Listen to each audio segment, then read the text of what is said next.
Okay.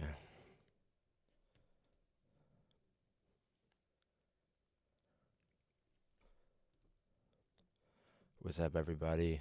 How's everybody doing? Welcome to the UD Raw live stream. Today we have a special start time. Right now it's 1:48. Been trying to get this stream going. It was kind of lagging out a lot, but we're here. And today we are starting early at 1 o'clock because we are having a special guest interview today, um, and really excited about it. So today we have Nehemiah with SNB Studios.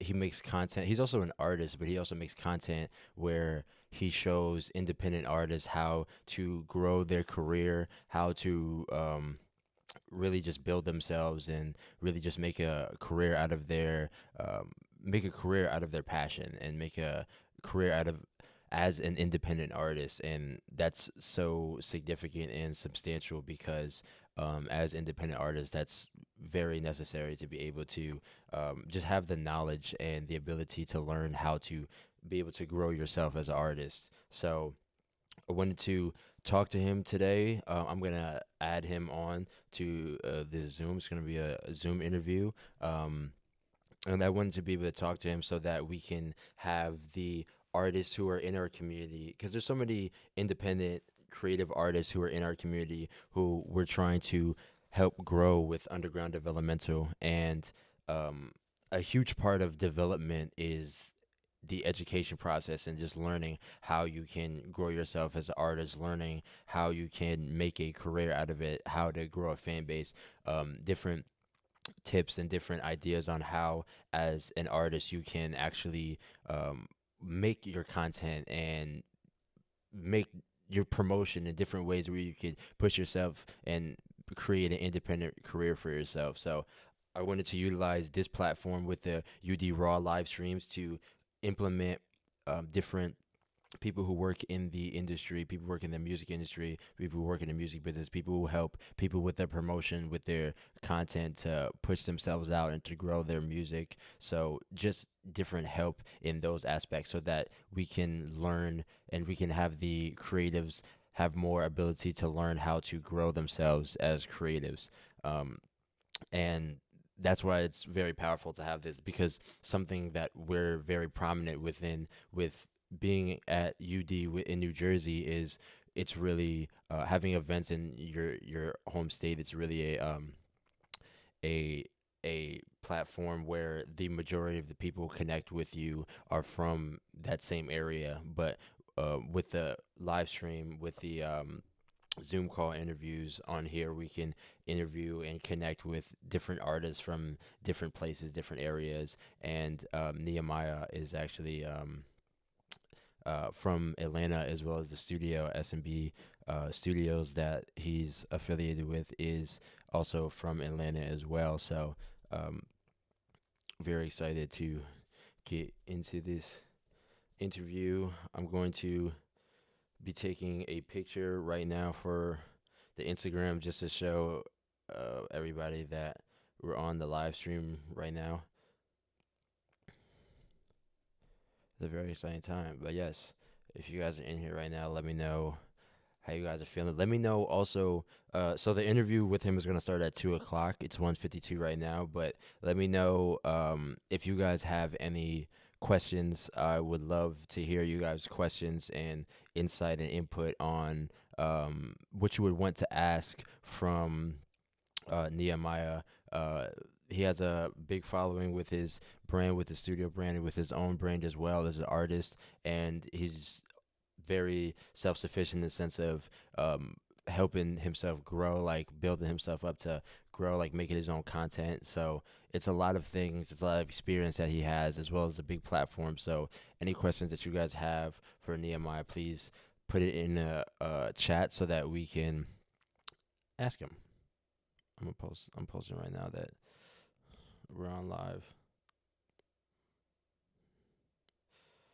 UD Raw live stream. UD Raw live stream. We're up right now. If you guys are at work, if you guys are at school, appreciate y'all for being here regardless. Um, yeah, man. We have our next show is April 12th, as you guys may know. In We have a lot of really dope artists who are going to be performing at the show. I'm still working on different aspects for the content, different aspects for their career coaching, so that we can really expand in those areas as well, so that we can really hone in on the development aspect with helping the artist really learn and just have more help with the content hands on, have more help with the career development and the career coaches hands on. So we're gonna have all of those aspects at UD and be rolling out a lot of the developments in the next couple of weeks, because it's a little under 2 weeks from now, which it's like 10 days where the UD show is. So definitely super excited about this and super excited to see how this turns out.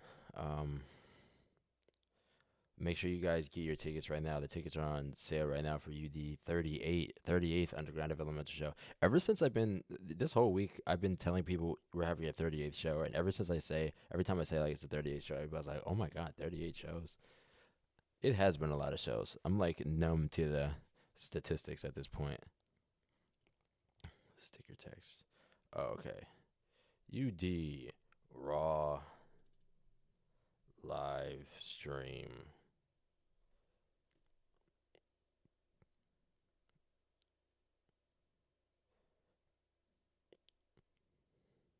All right, cool.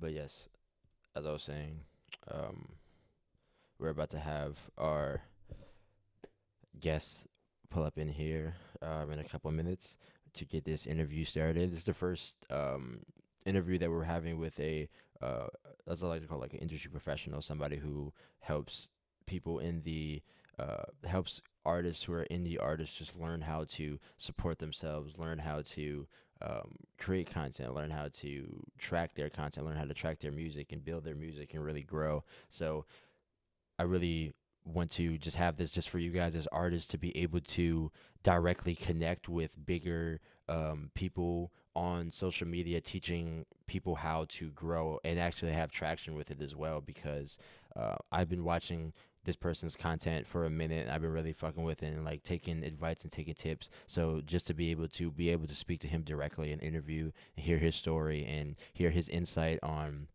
what us as artists, he thinks as us as artists should do to push ourselves. So definitely super excited about this. Yeah, what's good, Kuro? Just wanted to say hi, but I gotta leave soon. Hell yeah, what's good, bro? Oh, I'm getting calls. I'm getting phone calls. I'm getting phone calls, son. I don't know who that is. What's good, Kuro? But yeah, man. If you got any questions for him, Kuro, let me know. Anything on how to grow as an artist. Dang, I got a double call. I don't know who this is.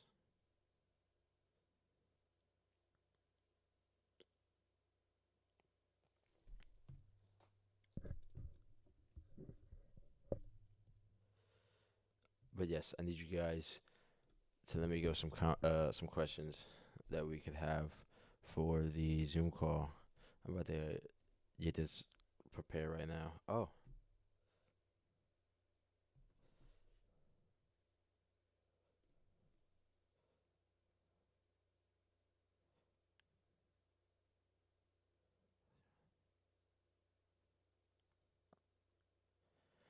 Dun, dun, dun. Mm, mm, mm, mm. But yeah, I'm gonna get this thing going right now. Let's see.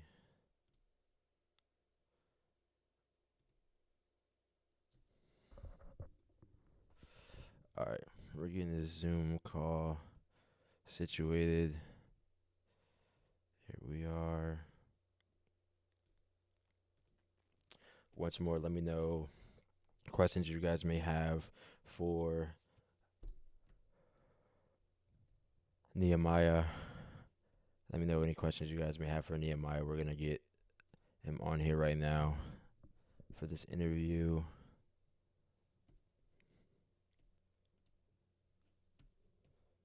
Invite.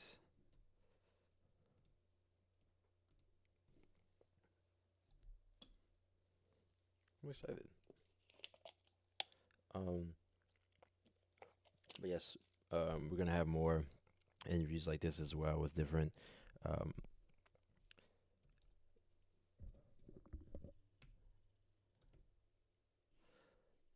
we're gonna be having more interviews like this on the stream as well. So make sure you guys um, tag any music marketers or people who help artists grow as well, so that we can connect with them and speak to them on the stream. We love to have different people who help artists, just grow.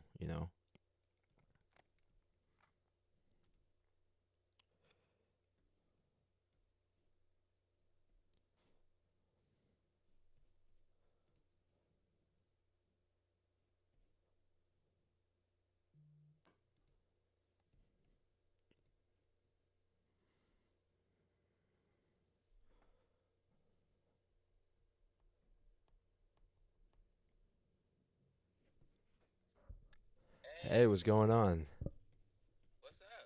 What's up, man? How are you? I'm blessed, man. How are you? I'm good. I'm really good. I am in the car right now. I had to Oh, good. grab lunch for me and my fiance. It's a very busy day today, so I hope the setting is okay. The information will be the same, Hell yeah. Yeah, no, it's all regardless. good. Okay, cool. Hey, how are you though? Man, I'm really, really excited. Oh, am I still? I'm good. I'm really excited to be here, man. Excited to chop it up with you. I'm excited to hear more about what you guys do as well, and just to provide some value in any way I can, man. I appreciate you guys reaching out. Hell yeah, of course.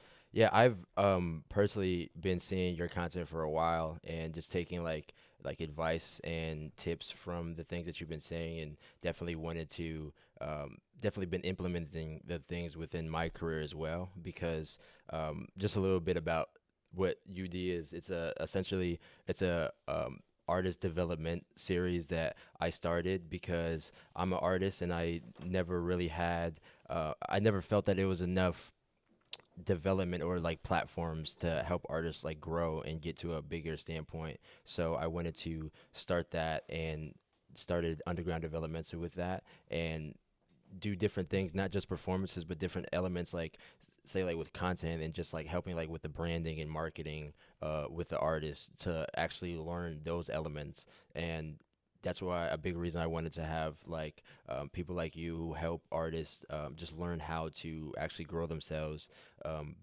beyond the platform, to speak to them directly, because we have a big community of creatives and just want to help them actually learn how to grow themselves as well. So definitely with the content that you make and the advice that you give, I think it would be very like beneficial as well. Yeah. That's Yeah. great, man. It seems like a perfect synergistic type of conversation. I'm excited to get into it. Hell yeah. So I just wanted to get started by just seeing who you were. Like, how did you get into making music? What do you do as a creative, and just like overall, just background about you. Yeah, man. So hello, I'm Nehemiah Wilson. I have the pleasure and privilege of running SBN Studios. We are dedicated to eradicating the starving artist stigma. That's our big lofty goal. Now, what does that mean tangibly? Basically, I just at this moment shoot content for artists. I also do content strategy, which is the main thing that I'm passionate about and the main bread and butter of what we do. And we create content about how to make better content for people. And that's probably where most people have seen me or my face or heard about SBN or the orange color. We're on Instagram and we just create content for independent musicians and also musicians that are signed to learn how to build an audience for their music without having to do the all the TikTok dance type of stuff, you know? Hell So yeah.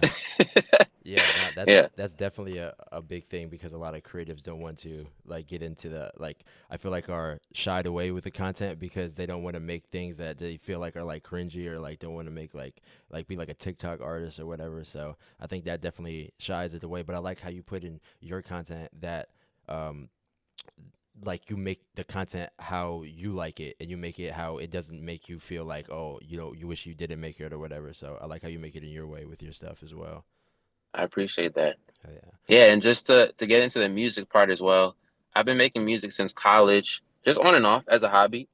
I don't really do it professionally or seriously right now. It's just something I'm doing just to support what we do at SBN and just to kind of lead by example, if that makes sense. Just to Hmm. have music to be like, okay, I can shoot content to this, just to show you how you can do it. The music is just something I do for fun. It's not anything I'm taking super seriously at the moment. SBN is my baby and my priority and what I'm mainly focused on right now. But making music has helped me step on the other side of the camera just to help empathize and understand what it truly is like to make music and try to put yourself out there. Yeah. So what got you into? How did you start up S SBN? How did you start that up? Yeah, so I am 24 years old. I came down to Atlanta at 17 to go to college. I went to college at Georgia Tech, Georgia Institute of Technology in 2018, and I graduated in 2022 with a degree in computational media, which is basically computer science with liberal arts. So I did like left brain, right brain type of degree. I worked at Google as a software engineer for three Nice. summers in a row as an intern, and then I got a full-time job for 6 months before I left. I left because one, I didn't want to do it, and two, I made a promise to myself that once my SBN brand got to a point where it could make the money I was making at Google, I would leave.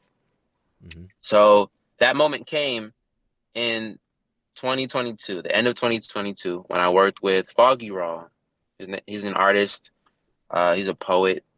He's very lyrical with his music, and we had a set of videos, three in a row, go viral, and that got him a record deal and allowed me to generate enough revenue from my business to leave my job and to do this full time.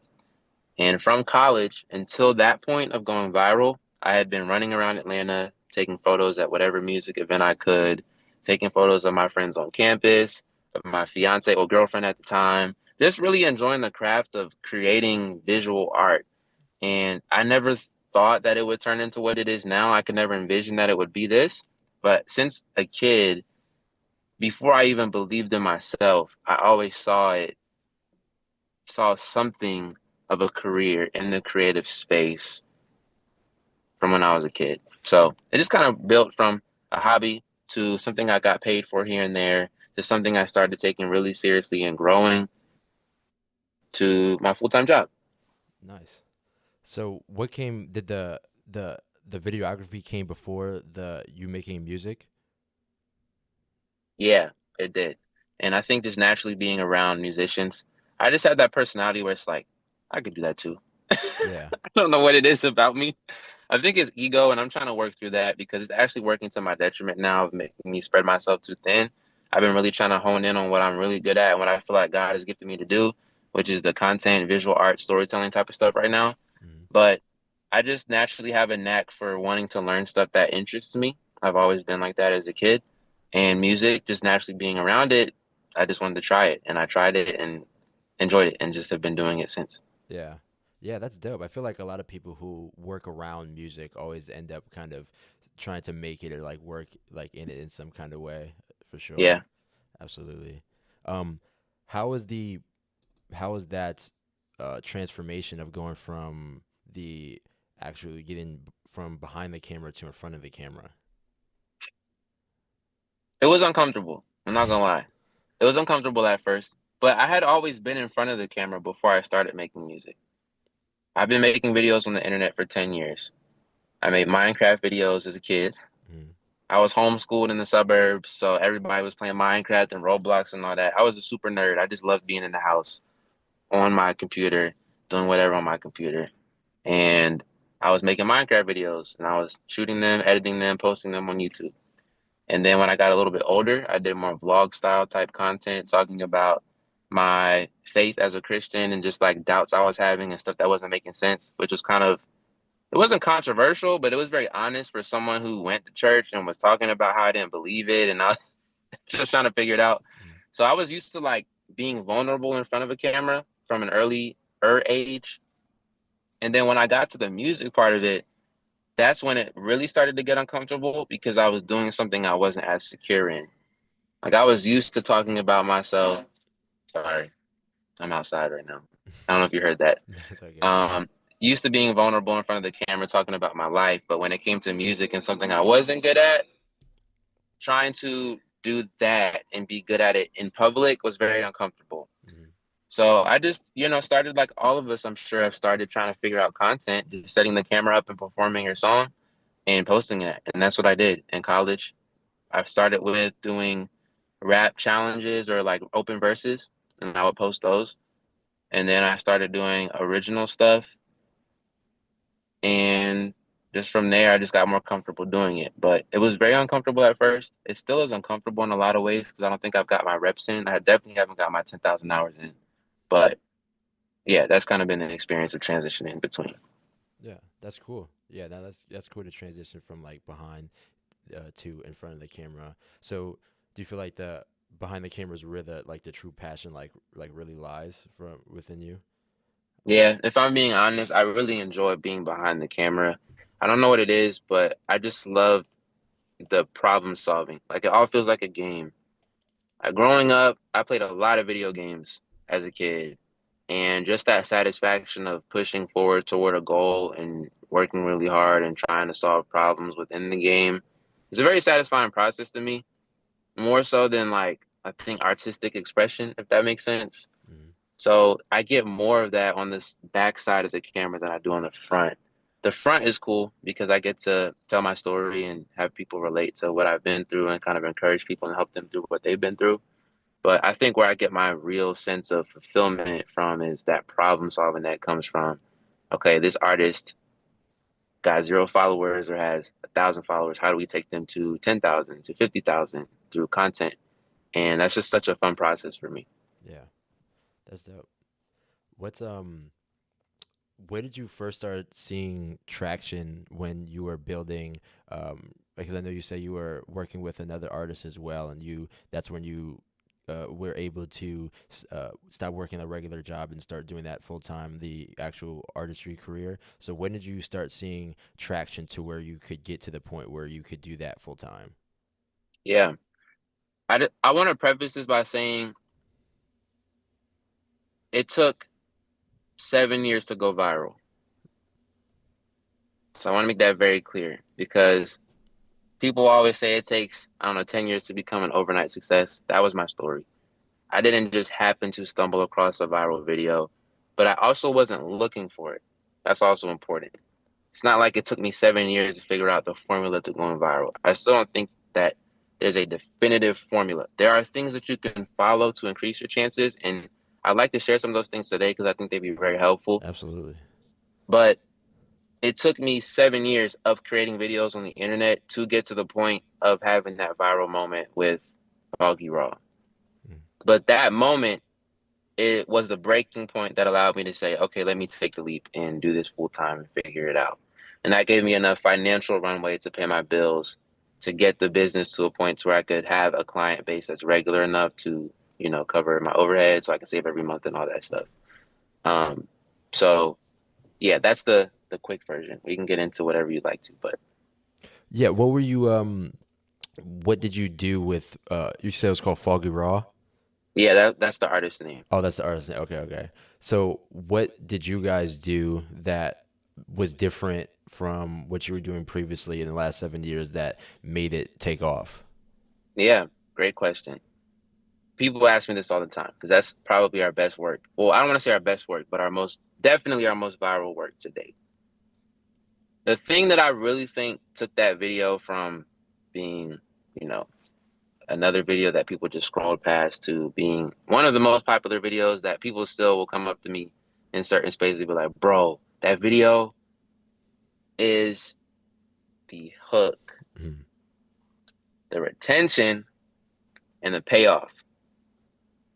What is so important for social media is watch time. and stopping the scroll. Those are the two most important metrics. If I'll have to pick between one of them, I'll say watch time is the most important. Why?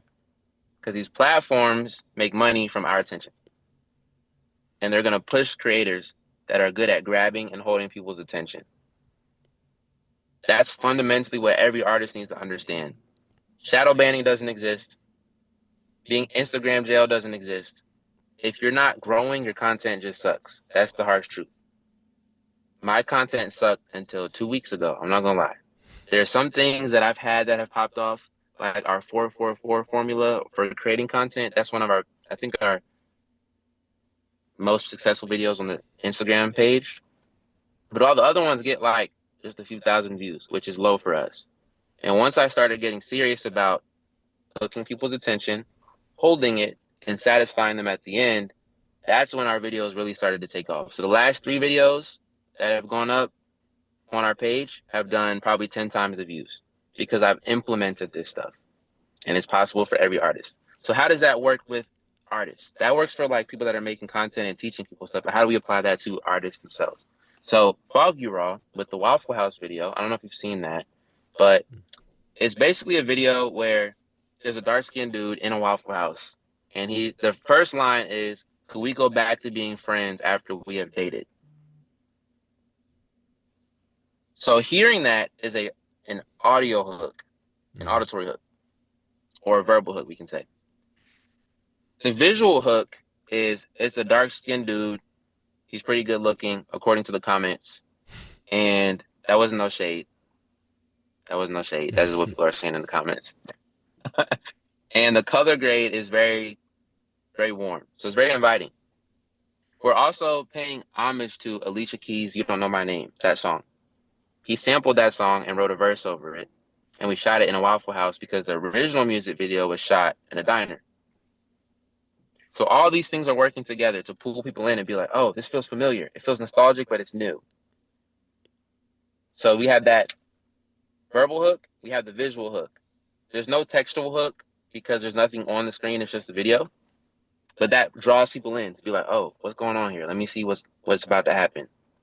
As we go through the song, he's basically talking about being in an awkward relationship situation where, like, we've dated before, but we're trying to be friends now.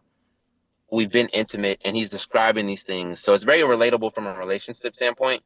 But the video itself goes from a very close shot to his face and slowly dollies out to expanding the world that we're seeing. So we see he's in a Waffle House.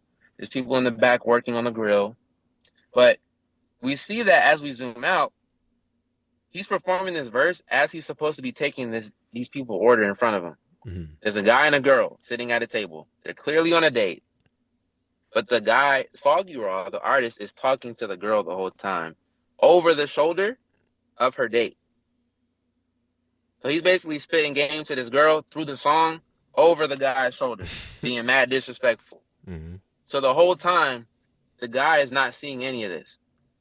But the girl sitting across from the Foggy Raw, the artist, is into Foggy Raw the whole time. But the guy doesn't notice because they're trying to like figure out what to order. So the camera kind of just goes back and forth between, and we're on the edge of our seat waiting to see how this guy is going to react. What is he going to do when he realizes that this guy behind him is hitting on this girl when he's supposed to be taking his order at Waffle House, right? We get to the end of the video, and he finally realizes that they've been talking, and he kind of just gives a look back and then back to the girl, and he's like, just kind of throws his hands up, like, bro, you can't even take no girls out these days and be safe. Like, anybody's up for grabs type stuff. So it's just kind of a relatable scenario to people that have been trying to date in the modern world. Yeah. And that video kind of just blew up. And that was 3 years ago. It's 2025. So yeah, 3 years ago, almost 2.5 years, during a time where we hadn't really seen stories told like this on Instagram. A lot of people promoting their music was, I'm still posting the album art. I'm posting a snippet of the song. And some people might have been posting snippets of their music videos on Reels, but nobody had been storytelling in that way and taking the traditional music video format onto the short form platform. So I didn't know it at the time, but what we were doing was hooking people into the storyline, keeping them around to want to see what happened at the end, and then giving them a really satisfying feeling at the end of the video. And that took the video out. And we did all of that in a visual format. So where if you don't speak English, you can still understand what's happening. Which is why it went from regional virality to worldwide. And if you look at the numbers, they speak for themselves across all platforms, YouTube, TikTok, and Instagram. That's really dope. Yeah, no, that I don't even think of that as well. Like the not having the text hook kind of gives you more the ability to go more viral within different countries. But no, I love that as well because that's something that I love within the content, like making something going from a long form video content to making that into the video and having some kind of something there that has depth and something there that's more than just kind of quoting what you said in one of the previous videos, not just performing to the camera, but something that's more engaging and something that can gain more people's attention rather than just like standing stationary and singing a song. So I think Yeah. that's definitely dope. So what? So you said that was 3 years ago. So what has changed from then to now to where you said like you were making content that wasn't working, but now you're making content that's been working. Is that does that same formula work, or has it changed at all from the last 3 years? Phenomenal question. You're 2 for 2 right now, sir. What I'm telling you guys about today will never change. It won't change because it's not based on fleeting tactics or trends. It's based on timeless storytelling principles that can be seen throughout all storytelling history. Mhm. When it comes to writing, when it comes to orating, speaking, right? When it comes to performing in the theater, film, music, and now short form content. What is the common thread between all these things that keeps our attention? Because that's what we're doing at the end of the day when we storytell. We're storytelling at the end of the day through all of our content. And fundamentally, storytelling is getting people's attention, holding them until the end of the story, and giving them a satisfying feeling at the end. That's why we go to the movies. And when you go to the movies and the movie sucks because it didn't meet our expectations of what we wanted at the end of the movie. Mhm. Now, there are some exceptions because there's satisfying ways to twist stories at the end and make it still feel satisfying. I'm not talking about what we expected the story to end up as, but the feeling we were expecting to have at the end, whether relief, sadness, happiness, whatever, right? So this whole format of hooking people, keeping their attention, and satisfying and paying off is something that is timeless. And if you look at all types of storytelling, it's the reason why we read our favorite books. It's the reason why we watch our favorite plays and films. It's the reason why we watch a 30-second video all the way through versus another one on Instagram. And posting performance videos of just putting your lyrics on the screen and performing your song is not doing that. An analogy I like to use is on Saturday mornings when we were kids, we would get our favorite bowl of cereal, 11 a.m., pour some milk in it, maybe not if you're lactose. Just sit in front of the TV. You'd have your bowl. You'd be ready to watch Dragon Ball Z or whatever you're trying to watch, right? We did not sit down to watch Magic Pen by Whammo. We did not sit down and watch the commercials. We sat down to watch our shows, and when the commercials came, we left to go get some more cereal. But for some reason, we want to post commercials on our Instagram and expect people to flock to our page to be like, oh, this is the best music I ever heard. No, we have it backwards. At the end of the day, social media is a media platform. In the same way, television is a media platform, radio is a media platform. These are ways to disseminate information at scale. But the beautiful thing about what's happened recently is that TV and radio used to be controlled by like 1, 2, 3, 4, 5 companies. You could count them on your hand. But now media is controlled by us. We can create whatever type of media to entertain the masses and disseminate information throughout not just our country, but the entire world. But Brendan Kane, I'm not sure if you've heard of him. He's somebody that's kind of in the same vein as me. He does social media strategy, but he's been doing it for 20 years. And he says that people think that because we have these smartphones in our pocket, we think it's easy to just grab people's attention, but it's not. It's a skill that has to be built over time. And although it's widely accessible, and we call it media has been democratized, meaning it's been in the hands of the people, it's been spread out between a bunch of people instead of through a select few. With that happening, there's a misconception that it's easy. It's not.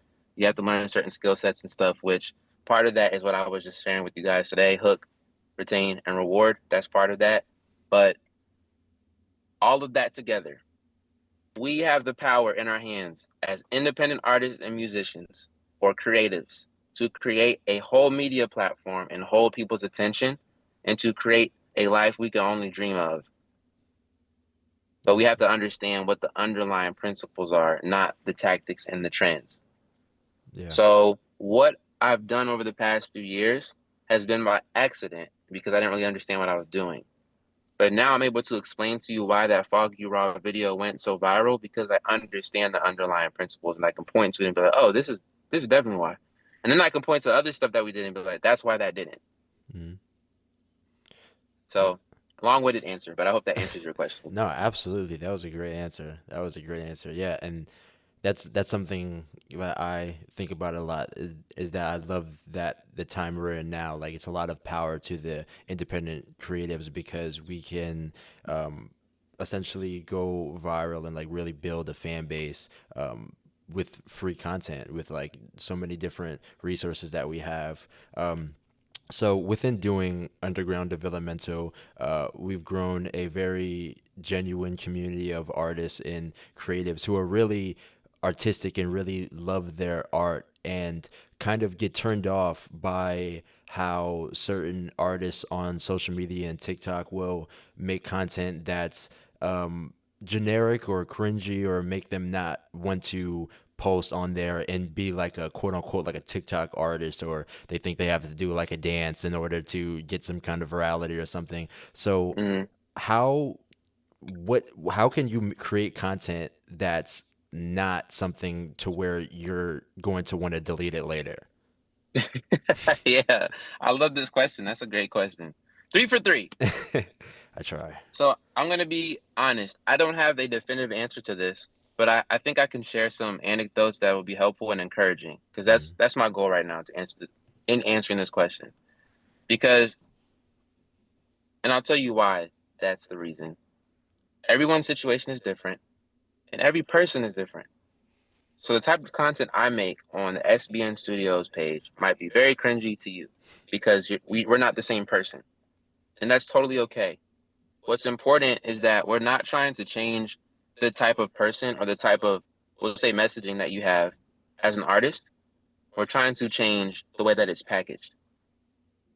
And there are a lot of different ways to package your content that work effectively, which is the great news. Again, I'm taking from Brendan Kane. You guys should look him up. I learned a lot from him and a lot of other people, but recently I've been learning a lot from him. He has a free book online. You can get it. He's not paying me to say this. I just have gotten value from it. Um, and he says that there are 220 different formats that you can use to go viral. And it's growing as his team continues to research.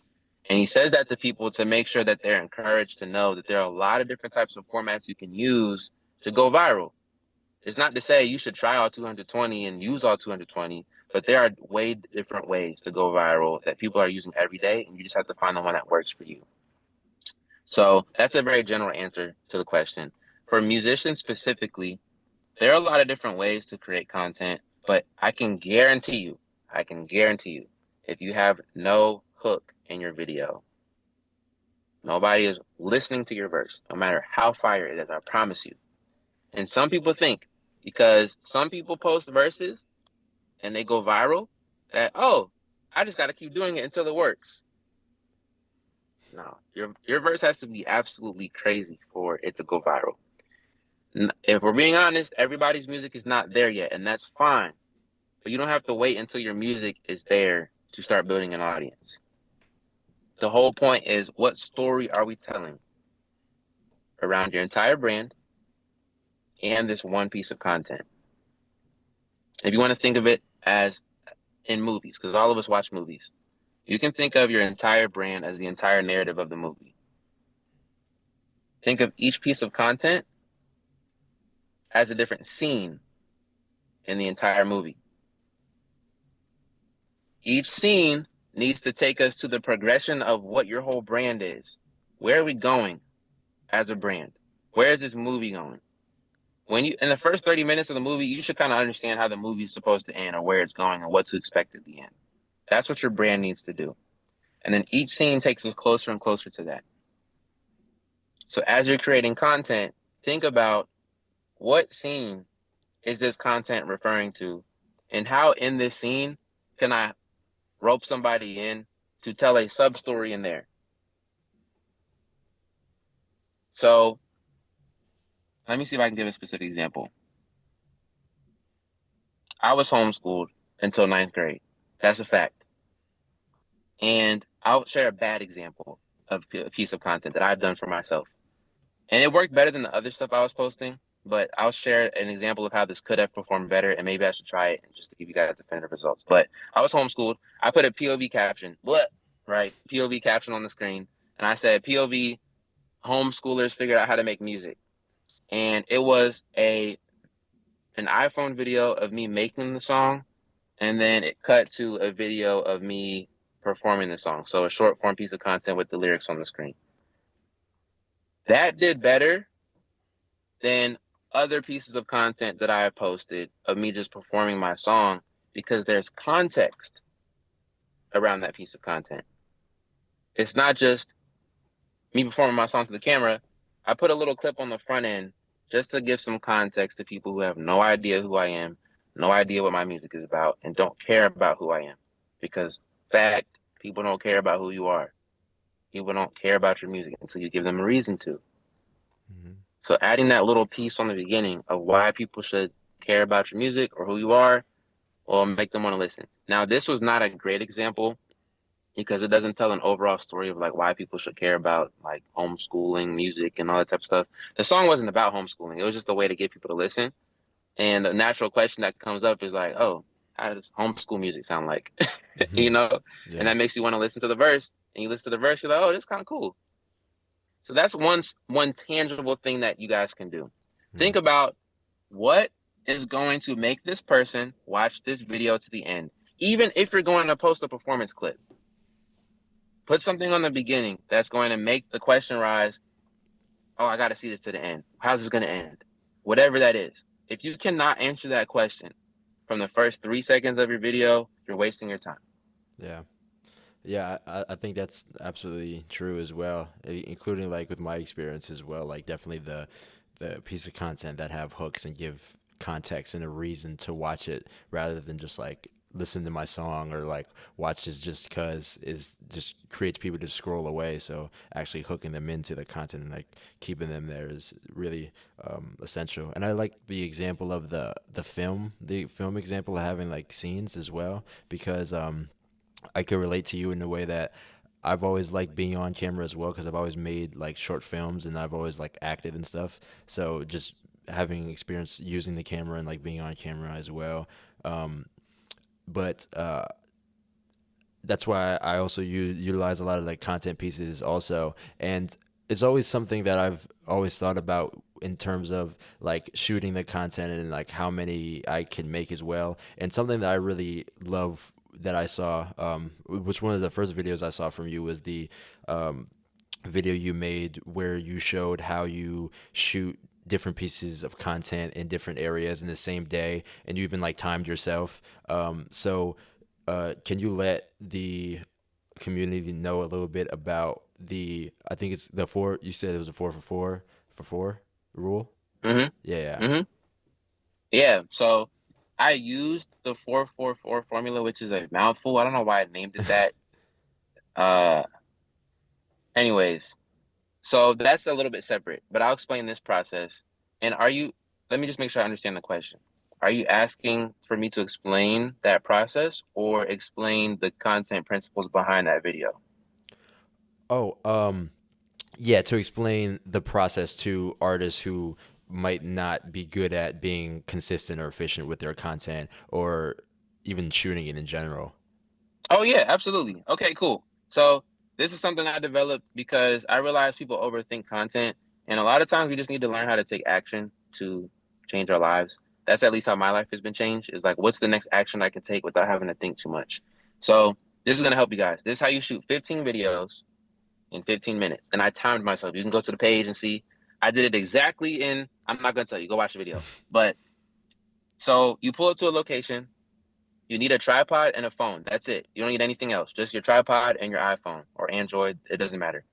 Put it on your tripod, set it up, and play your song from your phone and press the record button on your camera. Then walk to the other side of your camera and perform maybe 30 seconds of your song. While the song is still playing, run to your camera, pick it up, and just turn it 90 degrees. And then repeat the process. 30 more seconds of your song, and then run to your camera, pick it up, turn it 90 degrees, and then perform again until you do 4 different angles. So you have 4 performance videos like that. Now, I know this whole time I've been preaching against performance videos. Performance videos are not bad if you have context. Mm-hmm. So this is the process to shoot some of the content you're going to need to grow your account. If you're doing this, make sure you put hooks on them. That's the caveat. So if you do that in 4 different locations, that's 4 videos for 4 locations, which comes out to 16 videos. So you actually have an extra video on top. And I was able to do that in blank time. Go watch the video to see how long it actually took. But the theory is that you can shoot a video every minute, and it proved to be pretty helpful. Yeah. Yeah, it was a dope way to see how that can be done as well, because I feel like you said, like the so many artists overthink the content and overthink what they can do with it as well. And yes, for sure, like having the hook and the context to it, like kind of transforms the performance from just a performance to something that people can like connect with and like see the context behind as well. Um, so what would you say should artists do in terms of posting, in terms of um, uh, like schedule wise, like how often should artists post the content? Yeah. Consistency is not equal to frequency. Consistency means I'm going to show up at the same time every time. Frequency is I'm going to show up this amount of times within this time period. It might sound the same, key difference. If you're being so frequent with your posts that you can't be consistent, you are too frequent. Meaning, don't post so much that your posting is sporadic. You need to post on a regular schedule. I don't care what that schedule is. Pick one, stick to it, and you're going to get better. You're going to grow. As long as you're improving each video. I might tell someone you need to post every day. That person might be able to post every day and improve every video. The next person might be like, that's too much. There's no way that I'm going to be able to post, edit, record every day and post every day and keep that going. Pick the cadence that allows you to post as much as possible without breaking your schedule.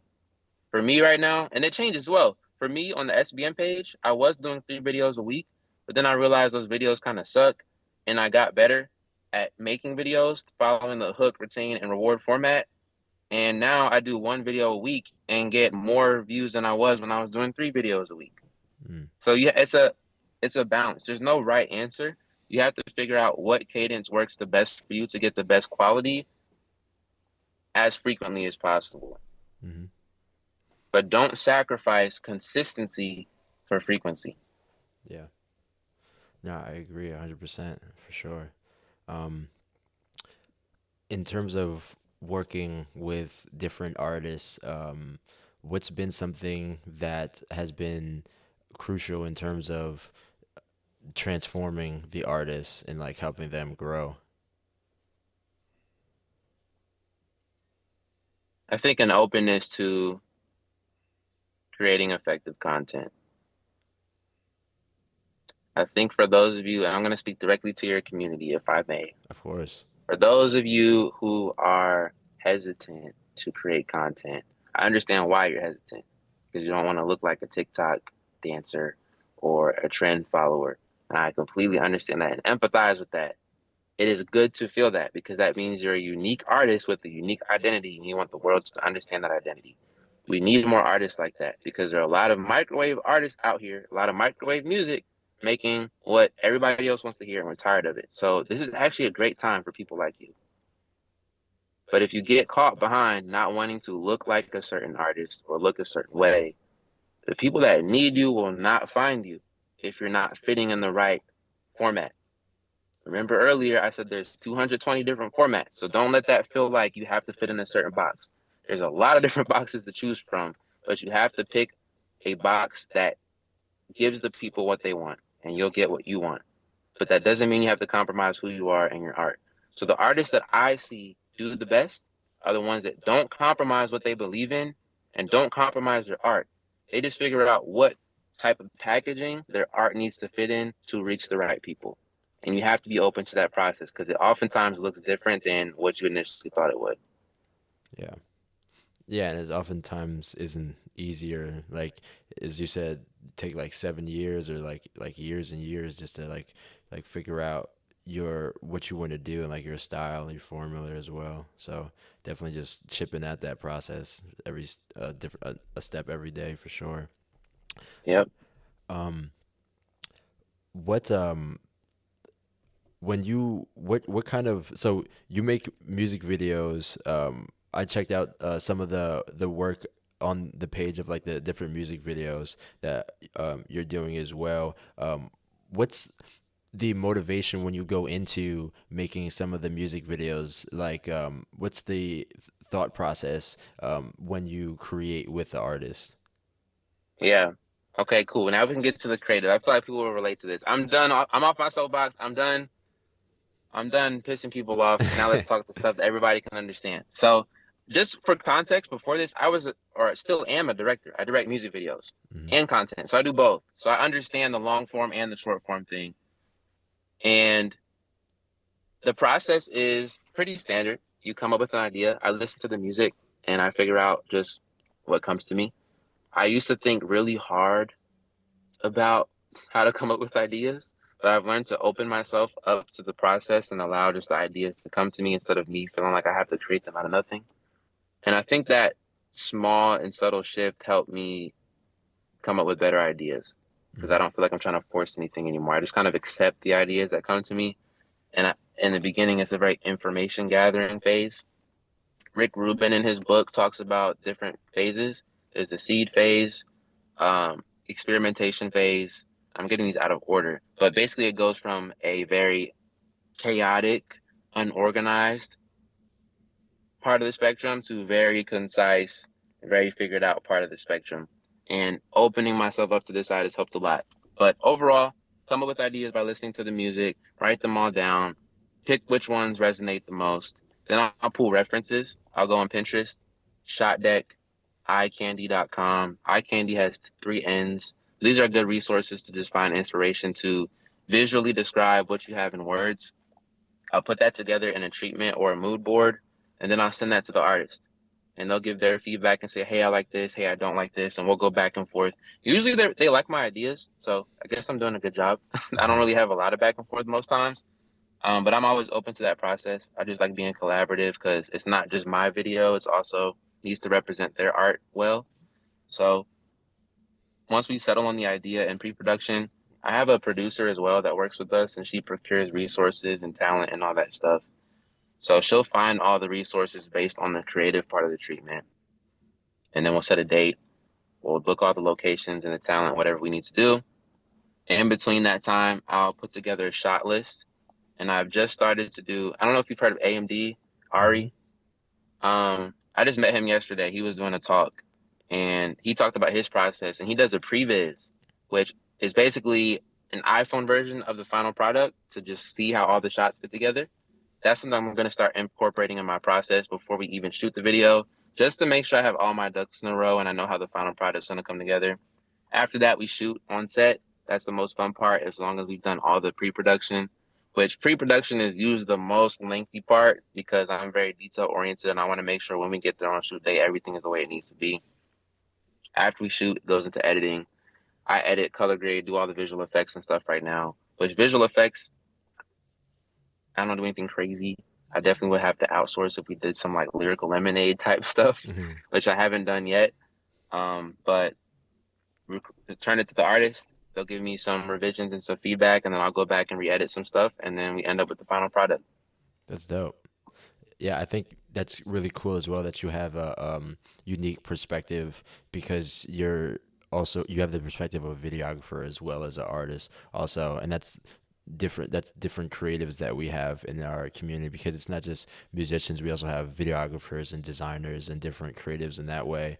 Um, what's some advice for aspiring videographers who are trying to make videography their career? Because a big thing that we try to implement at Underground Developmental is helping the artists make a career out of this. And like you said, you made a career out of your videography as well, which is something very substantial. You should be proud of that as well. So, Thank you, man. of course. Um, yeah, what's some advice you could give for like aspiring videographers? Yeah, I'll tell a story actually about Foggy Raw Mm. and me and our relationship, just our business, like working relationship. We started working very early, but I messed up our relationship very early. And I'm thankful to God that it's good now, but I made a grave mistake early on, which I don't regret because it was what needed to happen at the time for me to learn. But what I'll say is don't always necessarily prioritize money over the relationship. You have to make that decision on, is this a relationship I can see myself having in the long term?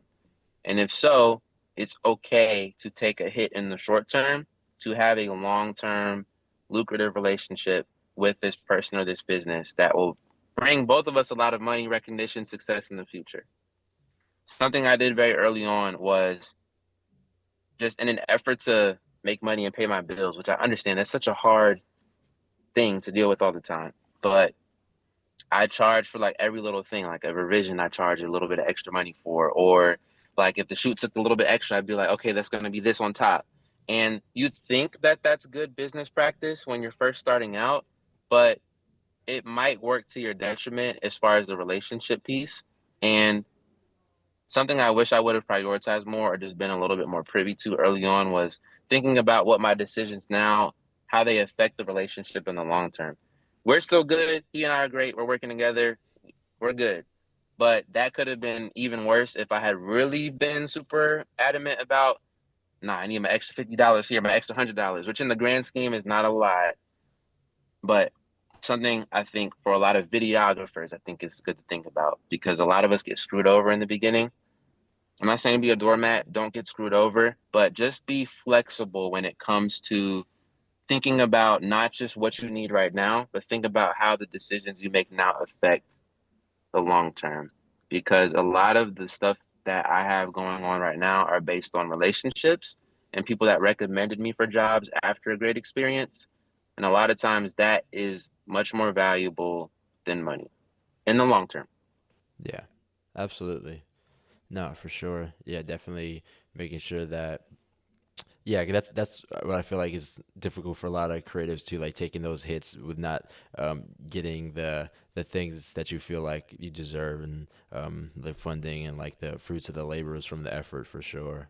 Um, what's what's something that they can do in order to actually get clients? Would you like recommend them like working with making music videos with artists for free just to get themselves their name out there, or would you recommend like a different way? Yeah. I always like to speak from my experience because I think there's a million different ways to do something, and I can't recommend like this is the best way for everybody. But I do think there are things that everybody can do to increase their chances. So what I'll say, first thing that popped in my head was if you're doing something for free, make sure it's an equal value exchange. Value doesn't necessarily have to come in terms of money. It could come in terms of you're doing something for me. Like maybe if you make music and you're a videographer, maybe that musician also makes beats and you guys can trade. Mm-hmm. But the key thing in there is the relationship that's being built. Finding people that you can build with, and again, not just think about the now, but think about the long term. How are these people going to help me get to my goals in the long term, and how can I help them? A lot of times when you're first starting, that's a great way to kind of, if you don't have enough money to hire people or get stuff done, just find people that do it and just barter and trade services. That's something I still do now, actually, for things that I'm like trying to get started. Yeah. Um, so that's something that you can do in the beginning to find more clients and just get a portfolio going and some confidence. Because a lot of times when you're trying to break into a new space, you don't have the confidence. You might have the ability. You might objectively have the ability. You just might not subjectively believe in yourself. Mm. And a lot of times you need to do stuff at lower or no pay to build that confidence, which is totally fine. I did that in the beginning a lot. And it's something you can use to get your foot in the door. I'd say if you decide to go that route, just don't expect those people to pay you in the future or the near future because their expectation was, oh, I got you for free. And now you're asking for the same thing for money. What's going on? Unless you make it very clear before you start working, hey, I'll give you this first shoot free. Everything after this is going to be X amount of dollars. So that way there's no hard feelings in the beginning.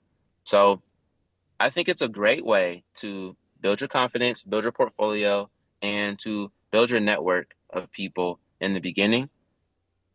But after you have some stuff, some work under your belt, start charging. Mm. And if people aren't paying you for your stuff, then either they don't understand your value or they're not the target audience for you. Absolutely. And when I say value, they don't understand your value. Either they just don't understand it or you're not doing a good job of communicating it. I had to learn how to do that last year. Sales helped a lot, learning sales. If you can learn sales, that'll help you a lot. Why does that help you? Sales for me, I used to think sales was I'm going to force you to buy my thing. Mm-hmm. And everyone hates car salesmen because they're very pushy, you know? That's kind Mm-hmm. of their stereotype. Or just salespeople in general, like a sales bro. I'm sure if you look up sales bro on TikTok, that's a lot of the skit type of content that's being made. Mm-hmm. But a misconception that got broken for me is that successful sales is selfless. I'm only going to sell this thing to you if I truly believe it'll be helpful to you. And how do I learn whether this thing is helpful to you or not? I ask you questions about what your goals are, what's stopping you from getting there, and if what I have the skill set to do can help get rid of that barrier to help you get to your goal. So learning how to do that process and not just learning, but actually doing it and getting my reps in has been incredibly helpful for me jumping my revenue in the last couple years and building really solid relationships with people. And if a videographer can clearly understand the person in front of them, what their problems are, and communicate to them how their skill set can help alleviate that problem to help them reach their goal, that videographer is going to become a business owner and a CEO and not just a videographer. And Mm-hmm. if people in your audience are trying to go from, yeah, I mean, people just kind of hit me up here and there to record, you know, some little video, second shoot for a wedding or to shoot for their new brand or to do this video for their t-shirt brand, to go to, I'm commanding high prices. You have to learn how to sell. And I'll say you have to learn how to ask damn good questions about people's problems and fit your product into a solution to their problem. Yeah. Yeah. No, I think that's really powerful as well. Like, yeah, because I think a lot of people get caught up with just trying to force certain things onto people and don't even think like let me ask them what they need, what they could benefit from, and like put that service within that can make them a lot more happy with the service, and then entail like pay for more because it's more than just a video to them, and if you make it that way. So Yeah. um, I don't want to hold you for too long. I just had one more question for you. So in terms of the development of artists, a big thing that artists want to have, specifically music artists, is the big fan base, the core fan base who are going to be diehard, come to all their shows, buy all their tickets, buy all their merch, really connect with them in a very strong way, but don't know how to go about doing that, don't know how to connect with people while people are making the content and are trying to build their fan base. What's something that they can think about in terms of what they're doing in order to attract the right people to their piece of art?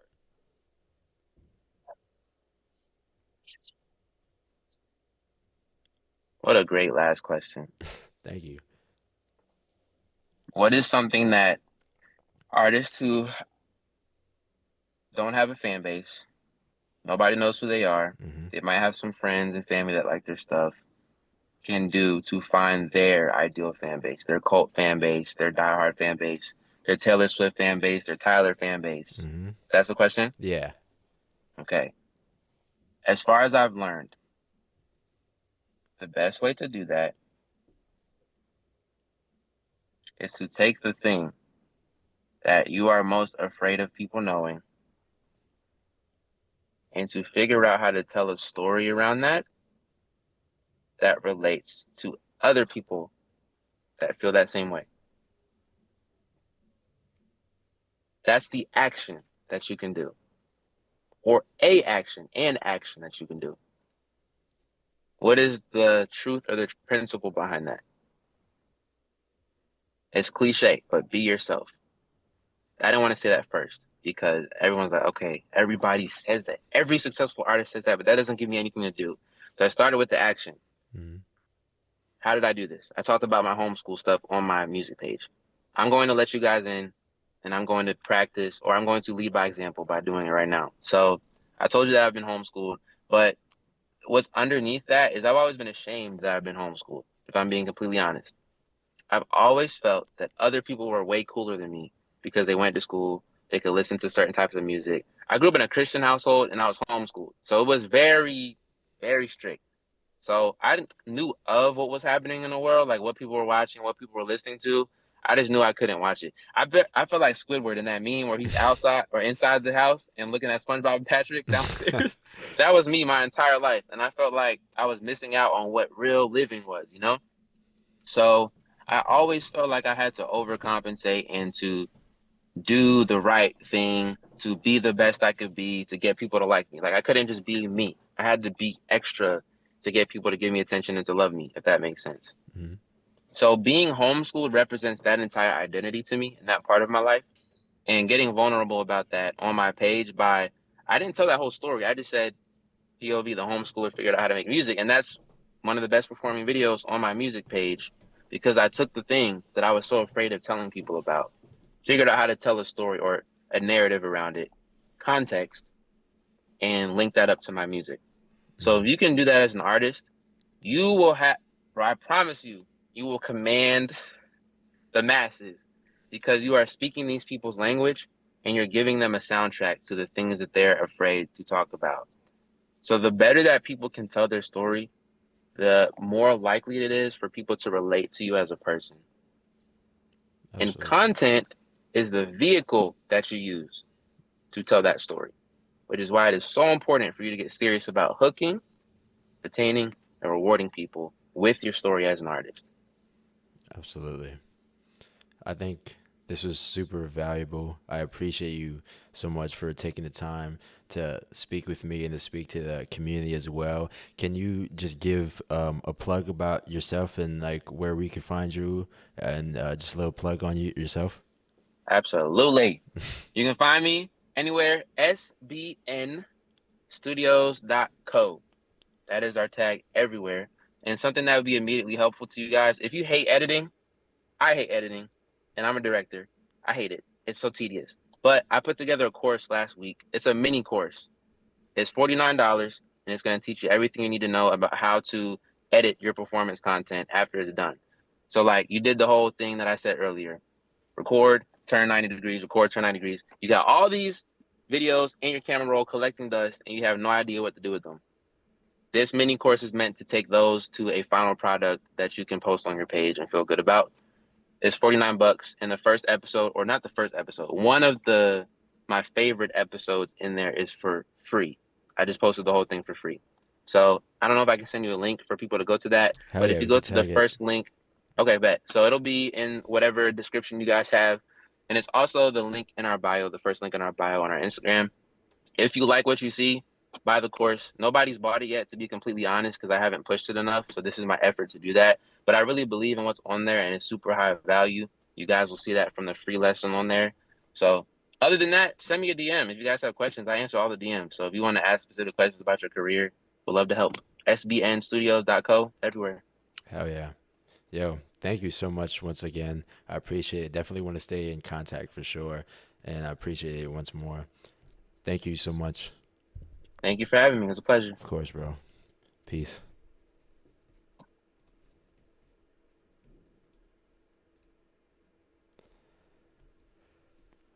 All right, everybody. That right there. Hold on, I'm going to get this out of here. All right, everybody. That was Nehemiah with SBN Studios. They're based out of Atlanta as well. That's where we were on Zoom call. So yeah, no, definitely thought that was a really great conversation as well. We got into a lot of different dope topics and conversations, and that was really cool because I used to watch, well, I still do watch the content that he creates, and now get to ask like directly personal questions and stuff like that. And I would love for you guys in the community, if you're watching, to take account for the things that he was speaking about and take the advice for yourself and try to implement it with your own career as well, because the main point of underground developmental is help the artists develop and to help the underground artists develop into big artists and develop into artists who have careers from this. And that's somebody who's made a career out of their artistry. So definitely take the advice in terms of the content creation, in terms of the understanding who you're trying to push the music to and connect the music to as well. And just understanding, just you need to be consistent and ongoing in order to really build your own brand and build your own business out of this. So yes, I wanted to really encourage you guys to do that, because this could be, your career could be something so significant within so much of, within just implementing the right things that you need to actually grow. So fucking love that conversation. Amazing conversation.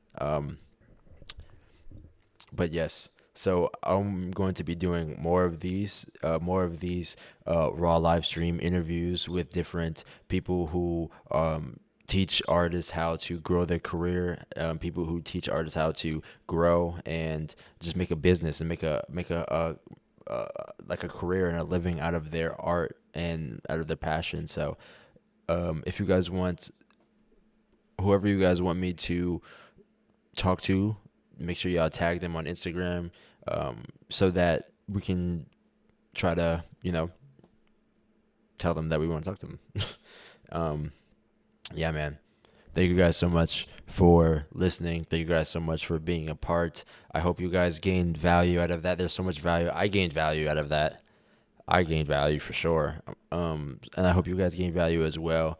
I'm going to see you guys on the next UD Raw live stream this Sunday. Make sure y'all pull up to UD 38 April 12th.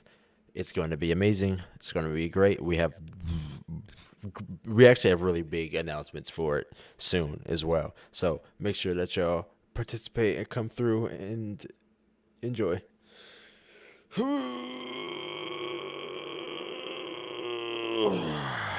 Thank you guys so much. I will catch you next time on the UD Raw live stream. Bye-bye.